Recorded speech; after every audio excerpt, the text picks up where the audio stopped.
Welcome back, listeners, to Midnight Pasta. Tonight's story: what happens when I find a forgotten hourglass? If you haven't subscribed yet, you might want to. I didn't believe in time-traveling relics, at least not until I found one. I was just passing through the town of Graybrook, small, tucked away in a valley and known only to the locals, a place that felt as though it was stuck in time itself. That's when I stumbled upon the antique shop with its crooked windows and faded sign that barely hung on its last hinge. The moment I stepped inside, the air shifted. It smelled of old wood, dust, and something faintly metallic, almost like blood, but old blood. I couldn't quite place it. The shelves were cluttered with oddities, rusted tools, tarnished silverware, and worn-out furniture. But tucked in the farthest corner, beneath a collection of moth-eaten tapestries, was something that caught my eye. An hourglass, a delicate thing, no larger than the palm of my hand. Its frame was made of dark, polished wood, engraved with strange symbols I didn't recognize. The sand inside wasn't the usual white or gold, but a deep, almost translucent black. It didn't look like it belonged with the rest of the shop, not in any way that made sense. I asked the elderly man behind the counter about it, but his eyes didn't meet mine when he spoke. "It's not for sale," he said, his voice a mere rasp. "It's not meant to be used again." That should have been the end of it, but something about the hourglass called to me, like it knew something I didn't. I returned to the shop the following day. The old man was gone, and the shop had been cleared out, as if no one had ever set foot in it. But there, on the counter, was the hourglass, waiting for me. It felt like an invitation, and I couldn't resist. I took it. It wasn't until later that evening, when I sat alone in my rented cabin, that I dared to turn the hourglass over. The black sand cascaded slowly, almost reluctantly. As it fell, I noticed something strange. The shadows in the room began to stretch unnaturally long. The clocks on the walls ticked at an eerie, dissonant rhythm. But it was the sound that really unsettled me, like whispers, faint at first, then rising to a dull roar. I stood frozen, watching as the hourglass drained. The shadows seemed to writhe and twist around me, and I could hear something outside, footsteps in the gravel, distant yet close enough to make my skin crawl. Then the air grew colder, and I noticed something I hadn't before. The walls, the floor, the very room itself, they were changing. Slowly, almost imperceptibly. The wooden beams in the ceiling twisted. The furniture morphed, and the walls began to fold in on themselves, like the pages of a book closing.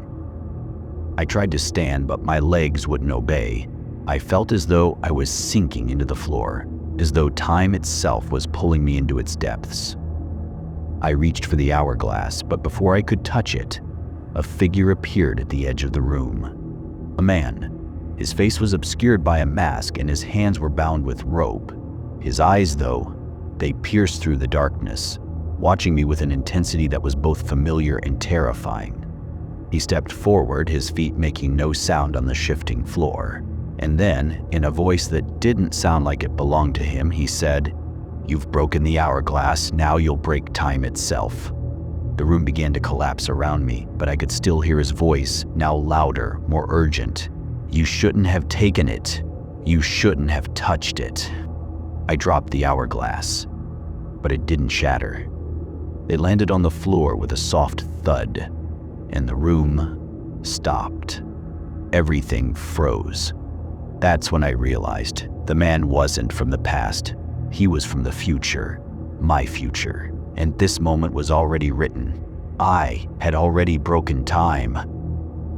I didn't move for a while, just sat there, staring at the hourglass on the floor. The sand had stopped falling midstream, caught like smoke frozen in glass. Everything around me was still, too still. Even the air felt locked in place, like the whole world was holding its breath.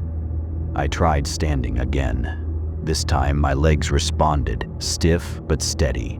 I reached for the hourglass, slowly, carefully, half expecting it to recoil or vanish entirely, but it stayed put, silent, inert. I picked it up, and the moment my fingers wrapped around the wood, I felt it. A subtle vibration, like something buried deep within was still alive, still watching. The figure was gone. No masked man, no whispering walls, just the echo of that voice, still clinging to the corners of the room like cobwebs. You shouldn't have touched it. I needed answers. I thought maybe I'd imagined the whole thing, that it was a stress dream or a panic attack. But the hourglass was real, and the more I held it, the more certain I became that something irreversible had happened. The sky outside was dark, but not night dark. It was wrong somehow, tinged with a red haze like dusk stretched too long and too thin. I checked the time on my phone. It read 4:12 a.m., but the battery was frozen at 74%. I checked the wall clock. It was still ticking, but every tick sounded different, off-key, out of sync. And then I noticed something strange through the window. The world outside had shifted. Trees that weren't there before, a lamppost bent at an unnatural angle, and the town, Graybrook, was gone. Or at least the version of it I'd seen was.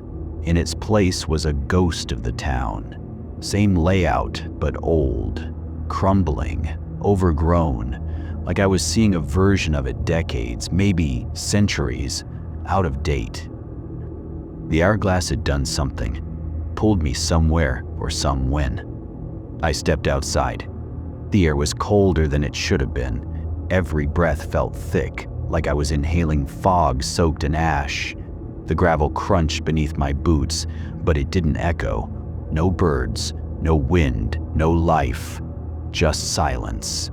I walked into what used to be the center of town. I recognized the outlines of buildings I'd seen the day before, except now they looked like ruins.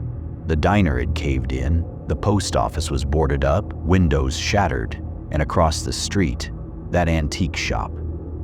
It was back, but older. Its sign no longer faded. It was fresh, freshly carved and swinging gently in the breeze. The door stood wide open, no lights inside, no sound. And yet I swear I could smell that same metallic tang, the one from before. I should have turned around, left the hourglass in the dirt, and walked until I saw another living soul. But instead I crossed the street and stepped inside. The layout hadn't changed. Shelves, dusty, tapestries threadbare, but the counter was different. Behind it sat the man, same features, same gray eyes, but younger, unwrinkled, alert. He looked up at me and frowned, confused, like he was the one caught off guard this time. "You're early," he muttered. I opened my mouth to speak, but he cut me off. "You turned it over already, didn't you? The hourglass." I nodded slowly. He let out a sigh. I stepped forward. "What is this place? What happened to the town? Where am I?" He stared at me with tired eyes. "You're not where you were, and not when either. The hourglass doesn't move you through time like a machine. It breaks it. It shows you echoes, versions, lives that bled through from timelines that shouldn't exist anymore." My mouth went dry. "Can I go back?" He didn't answer, just slid a leather-bound journal across the counter toward me. "You'll want to read this before the next loop. And whatever you do, don't flip the hourglass again. Not yet." My fingers trembled as I took the journal. "And one more thing," he added. "The man with the mask? He'll find you again. He always does." The journal was heavier than it looked. Its leather cover was cracked and dry, like old skin stretched over something that didn't want to be touched. The man behind the counter, his eyes never left mine, not even as I opened the book and flipped to the first page. There was no title, just a date written in trembling ink. October 12th, 1883, Loop 1. The entries that followed weren't diary-like at all. They read like reports, clinical, cold, detached. as if the writer had long since stopped caring about himself and focused only on documenting. Hourglass intact, sand flow normal. The sky was already stained red. Time fractures were detected at 4:13 a.m. No birds, masked man seen in reflection, first warning sign. Attempted contact with original self, set. Timeline, rejected it. Conclusion, loop is not repairable, only survivable. I kept reading, flipping through dozens of entries. The handwriting changed over time, first neat, then jagged, then erratic. But one thing remained consistent. Every few pages, the same phrase repeated like a curse. Do not trust the masked man. He looks like you. I looked up. The man at the counter was gone. No footsteps, no sound, just vanished. The antique shop felt wrong now. Warped. The walls pulsed slightly, like breathing. The shadows on the ceiling stretched toward me, even though there was no light source behind me. And then I saw him. Outside across the street, the masked man. He stood perfectly still, staring at the shop. His head was tilted slightly, just enough to make it unnatural. He didn't move, didn't flinch, just watched. I stepped back from the window, my breath catching in my throat. My reflection in the glass stayed for half a second too long. When I turned away, I swore it smiled. That's when the whispering started again, this time closer, right in my ear. He's already inside. I spun around. Nothing there, but the door to the back of the shop, the one I hadn't noticed before, was open now. A staircase behind it led down into the dark. I knew I shouldn't go, but I also knew deep down that staying up here wouldn't help. Something was happening, something old. I needed to understand it. The journal was clutched tight in my hand, the hourglass tucked under my arm. I stepped into the doorway and descended. Each step creaked like it was protesting. The air grew colder with every foot I dropped. And at the bottom, a room carved straight out of stone. Rough walls, old brick, like a basement that had never meant to be part of the building at all. Torches lined the walls, their flames flickering with no wind. In the center of the room was a stone pedestal. On it, another hourglass, identical to mine, but cracked through the middle. The black sand inside had spilled out, pooling unnaturally across the floor, almost like it was still moving. But that wasn't what made my breath hitch. There was someone else down here, curled in the corner, breathing shallow, dressed in my exact clothes. I stepped forward. My throat is dry. Hello? The figure didn't move at first, but slowly, achingly, it turned to face me. It was me, but older. Eyes sunken, skin stretched too tight, lips cracked like they hadn't spoken in years. And when he did speak, the voice was barely above a whisper. You flipped it again, didn't you? I didn't answer.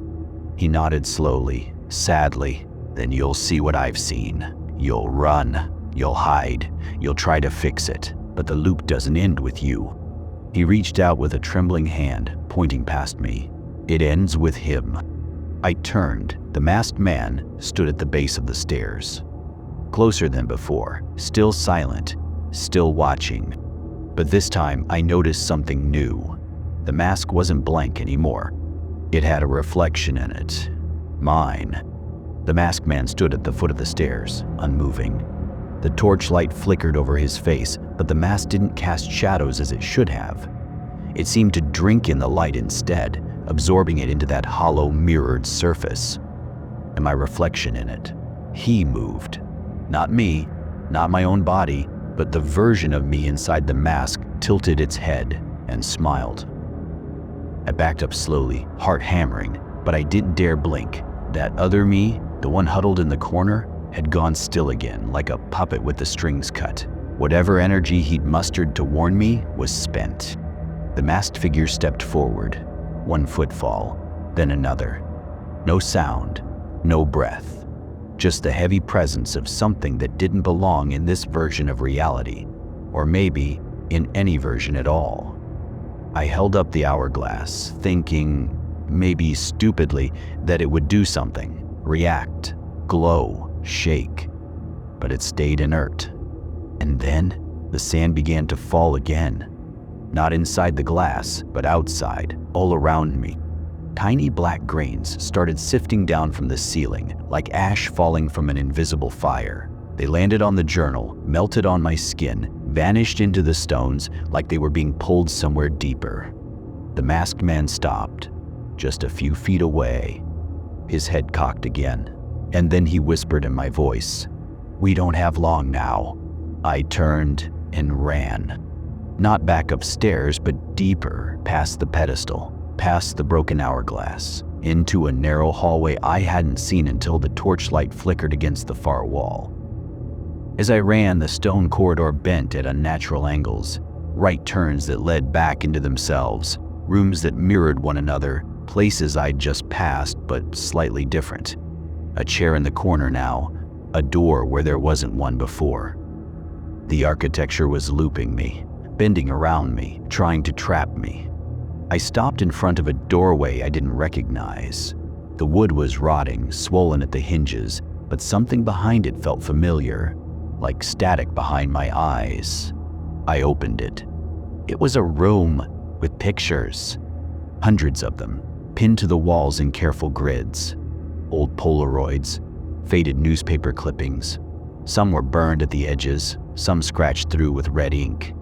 But all of them showed the same person. Me, in different clothes, different eras, different versions, standing in front of places I'd never been, dressed like a factory worker in one, a soldier in another, a child in another still. But always the same eyes, always the same hourglass. I scanned the room trying to make sense of it, when I saw the centerpiece. Pinned in the middle of the far wall, larger than the rest, was a photo that hadn't aged, high resolution, modern. It showed me holding the hourglass, staring at a mirror. And in the reflection, I wasn't alone. The masked man stood behind me, and he was removing his mask, just beginning to lift it, the bottom edge curled up. And under it, my face again, but stitched, broken, eyes in the wrong places, like a collage of every version of me that's ever touched this hourglass. The room started to spin. The torch in my hand flickered violently, then went out. And in the pitch black, I heard the sand again, falling, faster this time, like a countdown, then a voice, my voice. Time to become what you were always meant to be. I don't remember falling asleep, but I must have. Or maybe I blacked out. Either way, I came to in total silence. No dripping sand, no footsteps, no voices. Just me, lying on the cold stone floor with a journal under one hand and the hourglass clutched in the other like a lifeline. Except something had changed. The hourglass felt warm now, almost pulsing, like it was breathing through my palm. When I sat up, I saw the room was gone. Not the photographs, no, those were still here, but the stone walls had been replaced by something softer, flickering. It took me a moment to realize I wasn't in a real room at all. I was inside the photograph, that one pinned at the center of the wall. The one with me standing in front of the mirror. Only now the mirror was real, right in front of me. And so was the man. He stood beside the mirror like he'd been waiting, still masked, still silent. He raised his hand, beckoning me forward. No threats, just invitation. I stepped closer to the glass. What I saw in the reflection wasn't the room I stood in. It was the antique shop, undamaged, empty. I saw myself, standing at the counter, staring at the hourglass. A perfect loop. "This isn't the first time," the masked man said. His voice was clearer now, more like mine, like it had become mine. "And it won't be the last. Every loop makes a copy. Every copy decays. You're just the next one wearing the skin." I looked at the mirror again, and this time, The reflection moved before I did. It stepped forward, touched the counter, picked up the hourglass. The real me, the me now, stood frozen, watching, and then something clicked inside my head, like a puzzle piece sliding into place backward. He wasn't showing me a loop. He was preparing me to replace the next version. I turned back to the masked man. "You're me?" He tilted his head. "Not anymore. I was. Then I broke, and now you will." He reached up, fingers brushing the edge of the mask. "You don't get to leave, you get to become." And with that, he pulled the mask off. I screamed. Not because of what I saw, though that would have been reason enough, but because it felt like something came off of me too, like the skin on my face peeled, matching his. He stepped forward and handed me the mask. I didn't want to take it, but my fingers did. They moved on their own, lifting it to my face like they'd done it 1,000 times before. And when the mask touched my skin, I remembered everything. Every loop, every fractured version, every time I'd tried to run, fight it, and forget. The journal, the shop, the staircase, the hourglass, the falling sand. It had always been me, wearing a different skin, wearing the same fate. I don't know how long I stood there, staring through the mask's eye holes. Seconds, hours, maybe another lifetime. Time isn't a straight line here, not in the mirror realm, not in the hourglass. It twists like threads in a fraying rope, splitting off, crossing back, nodding around choices I don't even remember making. The moment I put on the mask, I saw it all. Centuries ago, the first version of me was stepping into a crumbling monastery and finding the glass. Back when it wasn't shaped like an hourglass, but something older, a compass of obsidian, split by time. He turned it once. That's all it took. Then the next version of me again. Working as an archivist in some dusty back room, finding a journal that shouldn't have existed, reading names that matched his own, seeing his own handwriting on pages he'd never written. And then again, and again. Me as a sailor, a farmer, a clockmaker, a prisoner, a patient. Each life ended with the same realization. Greater than the hourglass doesn't show you time, it collects you from it. The mask is a scar, a seal, a boundary between identities that were never supposed to meet. And I had crossed that boundary. I was now the keeper. The journal was gone, rewritten. I looked down and found a new book in my hands. Fresh leather binding, pages blank except the first line. If you're reading this, it's already too late. I was in the shop again, like I'd never left. Same counter, same dust hanging in the amber light. And across from me stood someone new. Wide-eyed, curious, looking too long at the hourglass, which now sat pristine on the velvet tray. "Hey," he said. "Sorry, I know it's late. You still open?" I nodded. My voice was calm now, distant, but it was still mine. "Take your time, that one's special." He picked it up, turned it, and the first grain of black sand dropped. Outside, I could hear the wind picking up, a low howl, almost like breathing. The hourglass began to glow faintly in his hands. He didn't notice it, not yet. He turned to me. "Do you know what it does?" I smiled beneath the mask. "Not yet, but you will." If you liked this story, hit that like button and subscribe to Midnight Poster for more real horror.